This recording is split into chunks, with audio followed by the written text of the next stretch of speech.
I'm going to say to the IRS, how do you actually establish value? It's what a buyer and a seller agreed upon. Yeah, but you just bought the whole building 3.5. You just sell upstairs, put a cost basis for 2 million? Well, sir, they just paid 2 million. So that is what? That is the what? That is the value. And since I just bought it, and I just sold it, that's why it's less than a year, short-term basis. That's why the cost base is 2 million. The evidence that it's 2 million is that they paid me 2 million. Real cash purchased with a loan and an appraisal that they have. Can they debate that?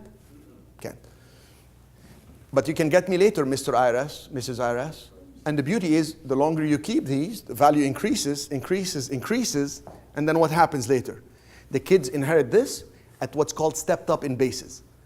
So let's say, I don't know, 30 years from now, I hope, I don't know how long I'll live, I could die today, but thing is, let's say 30 years from now, my kids inherit that particular building for $10 million. They inherit it for 10 million. If they sell it the next day, what happens? They pay zero tax, because it's called stepped up in basis. But in my, if you will, estate, I have organized things that when I die, if there is any debt, it gets paid off. The kids will only live off income. They cannot encumber properties. They will only be able to get the income if they finish college, even though it's not important. I just like them to take college. I think it just does well for their life. They have prenuptial agreement.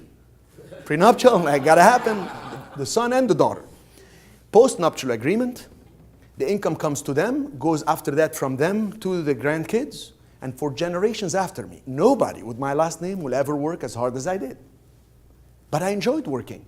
The thing is, I'm giving them something that they have to do something to earn it, etc., etc. You can control your money through real estate, not just when you're alive, but long after you're dead and gone. You know how I learned this from, to control the money after you're dead and gone? From John Paul Getty.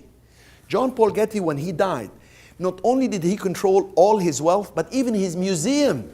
It says, after I die, I want them to open at 7, clean the floor this way, open that day, close these days, do this, donate that.